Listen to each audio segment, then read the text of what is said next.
All right, it is time for Vitruvian Book Review 2021 reading list number 11. And this is going to go down most definitely as one of my favorite books of all time. It is The Boys in the Boat by Daniel James Brown. And here's the best way I can describe it. This is Hoosiers in a boat. That's that. I mean, if you enjoyed the movie Hoosiers, then you will love The Boys in the Boat. There's so many similarities. It's a true story. It's about the crew team that won the gold medal in the 1936 Olympics, which you may recall was dubbed Hitler's Olympics. So here's the cool thing about this book. You get to read a little bit about what was going on during the Great Depression, just how hard that was. And, I reviewed The Grapes of Wrath here recently, and it was just by coincidence that I happened to choose The Grapes of Wrath and then The Boys in the Boat, which both take place during the Depression era. And it gives you yet another illustration of just how desperate the times were. And so there's one piece. You get a little bit of Great Depression era history.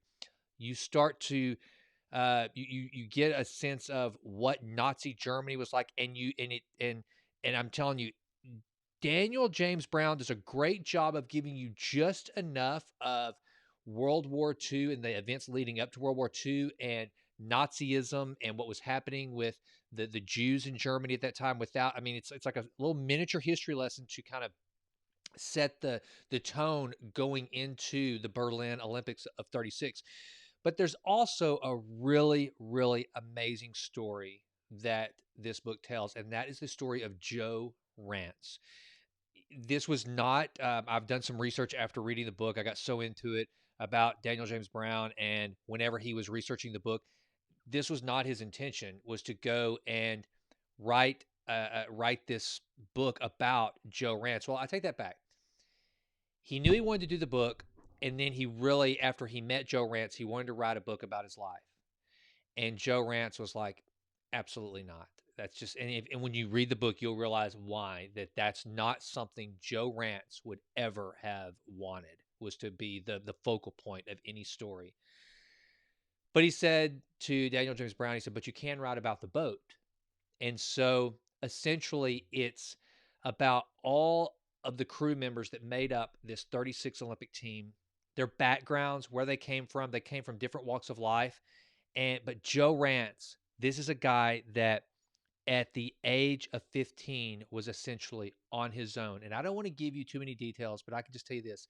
Uh, he goes through some abandonment, poverty, um, overcoming odds that it's hard to even fathom someone in today's society being able to muster up the fortitude and gumption that Joe Rantz did, and he is just one of the most remarkable human beings I have ever had the pleasure of reading about, learning about, and I'll tell you right now. I mean, I believe after reading this book, one of my heroes is Joe Rantz. This man is nothing, was nothing. He passed away at the age of, I think, 93 in not too long ago. He was in the 2000s, maybe 2014, something like that, maybe a little bit before. I can't remember. But the man was amazing, just amazingly tough. And this story, um, I have never watched a crew race in my life. I had no idea what a coxswain was. I didn't know that coaxing, the term coaxing someone into doing something, and you guys that watch this, you probably know this. I did not know that coaxing someone was basically it came from the guy that sits at the front of a crew boat and yells in the little, back in the day, the megaphone, yelling directions and instruction and keeping the cadence for the rowers. I had no idea. So I knew nothing about crew before. I just thought it was something that they did at Ivy League schools, and that was about it. I had no idea what an incredibly popular sport this was back at the time that the book, during the time the book takes place in the 30s, 40s.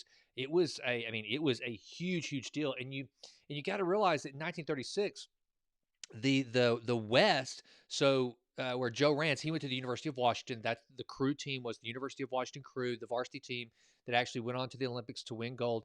Um, that was still the far frontier, and everything crew related basically centered in the East with the Ivies. And so all of a sudden, Cal and to a certain extent Stanford, and then the University of Washington, they come and they start competing against these Eastern schools. And when the University of Washington kind of rises up as just this dominant force, and it wasn't supposed to happen that way, because you would have in these regalias, you would have boats full of senators' sons, bankers' sons, titans of industries. And then you had the boys from the University of Washington.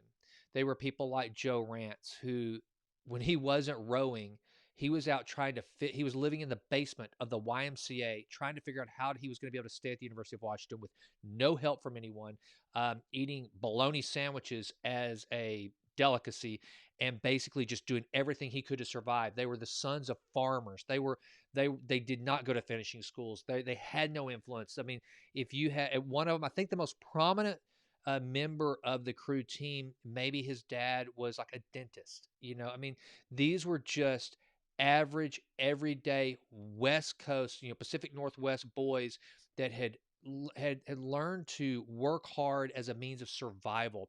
Many of them having been torn apart from their families due to the constraints of the depression. And so when you learn their backgrounds and then you watch them come together and gel and to become this just powerful force in crew, you can't help but get swept up in it. And so I would rank it right up there with Shackleton's Endurance, Shackleton's Incredible Voyage, or Shackleton's Amazing Voyage, the book called Endurance, which I reviewed earlier this year.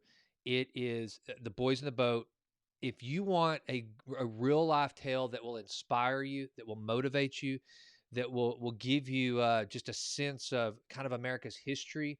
I'll say, just kind of as a side note, I mean, these guys, when they go to Berlin, I mean, many of them, they had never traveled before in their lives. And it makes you and what Daniel James Brown does a great job of doing is he helps you to realize just the magnitude of what this meant in these boys' lives. It was incredible. And also, just the 36 Olympics were kind of cool because that's where Jesse Owens was. And if you remember anything, Hitler did not like a black American participating in his Olympics. And Jesse Owens just went on to basically kick everyone's ass that he lined up against, which is an awesome piece of American history. But it does give you a glimpse. You think about these boys that, what they're going through, thinking they don't really belong in the nice hotels and everything that's going on. And then you got to think about what Jesse Owens was going through at that time. And it just gives you a lot to think about during that time period. And um, just such a good freaking book. It's a quick, easy read, and it reminds me of I had mentioned that the difference between reading Under the or Beneath the Surface, which is the autobiography of Michael Phelps, great book, but whenever Michael Phelps would describe his races, it was very matter of fact. This is how it went. And you just, I didn't anyway get swept up in the races that he won, as dramatic as they were in real life. I mean, my gosh. But with Andre Agassi in his book Open, I mentioned that it was the way it was written. You found yourself back watching Agassi in those matches and pulling for him, even if you knew the outcome. You're just there watching, and the way it's described, you get emotionally engaged in the actual matches that he's describing. That's how this book is.